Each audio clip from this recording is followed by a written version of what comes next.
മഹാനായ സിദ്ദീഖ് റളിയല്ലാഹു അൻഹു അല്ലാഹു സുബ്ഹാനഹു വ തആലയിലേക്ക് എല്ലാരിൽ നിന്നും മാറി ഇരുന്ന് ഒറ്റക്ക് ഇബാദത്ത് ചെയ്യാൻ വേണ്ടി നോമ്പുകാരനായ സ്ഥിതിയിൽ അബദാനിലേക്ക് യാത്ര പോവുകയാണ്. ഒരുപാട് ദൂരം സഞ്ചരിച്ചപ്പോൾ നോമ്പ് തുറക്കാൻ സമയമായി. ആ സമയത്ത് ഒരു വൃക്ഷത്തിന്റെ ചുവട്ടിലിരുന്ന് നോമ്പ് തുറക്കാൻ അവിടുത്തെ ഭാണ്ഡക്കെട്ടഴിക്കുകയാണ്. ആ സമയത്ത് അവിടെ മഹാനായ വളരെ വലിയ സൂഫിയായ അലിയുൽ ജുർജാനി റളിയല്ലാഹു അൻഹുവുമുണ്ട്.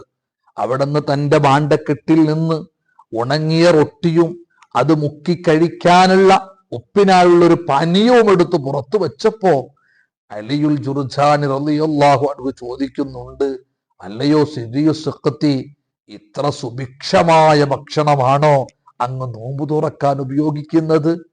മഹാനായ സിദ്ദീഖ് റളിയല്ലാഹു അൻഹു അലിയുൽ ജുർജാനി അവിടുത്തെ ഭാണ്ഡത്തിൽ നിന്ന് എന്താണ് നോമ്പ് തുറക്കാൻ വേണ്ടി എടുക്കുന്നതെന്ന് ഇങ്ങനെ നോക്കിയിരിക്കുക. ആ സമയത്താണ് അവിടുത്തെ ഭാണ്ഡത്തിൽ നിന്ന് വലിച്ചു കുടിക്കാൻ കഴിയുന്ന, ചവക്കേണ്ട ആവശ്യമേയില്ല, വലിച്ചങ്ങ് കുടിക്കാൻ കഴിയുന്ന കഞ്ഞെടുത്ത് അവിടുന്ന് കുടിക്കുകയാണ്.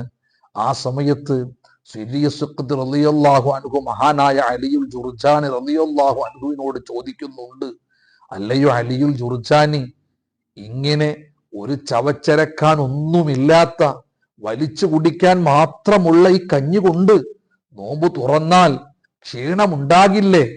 ആ സമയത്ത് മഹാനായ അലിയുൽ ജുർജാനി റളിയല്ലാഹു അൻഹു പറയുന്നൊരു മറുപടിയുണ്ട്, അല്ലയോ സിദ്ദീഖ്, ഞാൻ ചവച്ചരക്കുന്ന ഭക്ഷണം കഴിക്കുന്നതിൻ്റെയും വലിച്ചു കുടിക്കുന്ന ഭക്ഷണത്തിൻ്റെയും ഇടയിലുള്ള സമയ വ്യത്യാസം ഒന്ന് പരിശോധിച്ചു നോക്കി. ചവച്ചരക്കുന്ന ഭക്ഷണം ഒഴിവാക്കി ഞാൻ ആ സമയത്ത് വലിച്ചു കുടിക്കുന്ന പാനീയമെന്ന് കുടിച്ചപ്പോ എനിക്ക് 70 ഇസ്തിഗ്ഫാർ ആ സമയത്ത് ചൊല്ലാൻ സാധിക്കുന്നുണ്ട്. 70 ഇസ്തിഗ്ഫാർ എനിക്ക് ആ സമയത്ത് ചൊല്ലാൻ സാധിക്കുന്നുണ്ട്. അതുകൊണ്ട് എൻ്റെ സമയം വളരെ വിലപ്പെട്ടതാണ്. 40 വർഷമായി ഞാൻ കടിച്ച് കഴിക്കുന്ന ഭക്ഷണം ഒഴിവാക്കി വെറും വലിച്ചു കുടിക്കാൻ പറ്റുന്ന ഭക്ഷണം മാത്രമാണ് ഞാൻ കഴിച്ചുകൊണ്ടിരിക്കുന്നത്.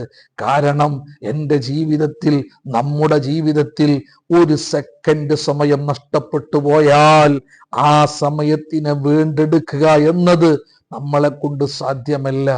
മഹത്തുക്കളായ അള്ളാഹുവിലേക്ക് അടുത്ത ആരിഫീങ്ങളുടെ ജീവിതമായിരുന്നു അത്. നമുക്കൊക്കെയും അത്രത്തോളം കഴിഞ്ഞില്ല എങ്കിലും നമ്മളുടെ സമയങ്ങളിൽ മൊബൈലുകളിലും മറ്റുമൊക്കെയായി വളരെ വളരെ വിലപ്പെട്ട സമയം വെറുതെ നഷ്ടപ്പെടുത്തി കളയുമ്പോ ഇതുപോലെയുള്ള മഹത്തുക്കൾ അവരുടെ ഭക്ഷണത്തിൽ വരെ സമയം നഷ്ടപ്പെട്ടു പോകുമെന്ന് പേടിച്ച് ജീവിതത്തിനെ കൃത്യമായി ക്രോഡീകരിച്ചുകൊണ്ട് മുന്നോട്ട് പോയിരുന്നു എന്ന് നമ്മളൊക്കെ മനസ്സിലാക്കി നമ്മുടെ സമയങ്ങളെയും കൃത്യമായി ക്രോഡീകരിച്ച് അള്ളാഹുവിന്റെ പൊരുത്തത്തിലാക്കി മാറ്റാൻ നമ്മളൊക്കെ പരിശ്രമിക്കണം. അള്ളാഹു സുബ്ഹാനഹു വ തആല അവന്റെ പൊരുത്തത്തിലായി നമ്മുടെ സമയങ്ങളെ ചിലവഴിക്കാൻ നമുക്കൊക്കെയും തൗഫീഖ് നൽകുമാറാകട്ടെ.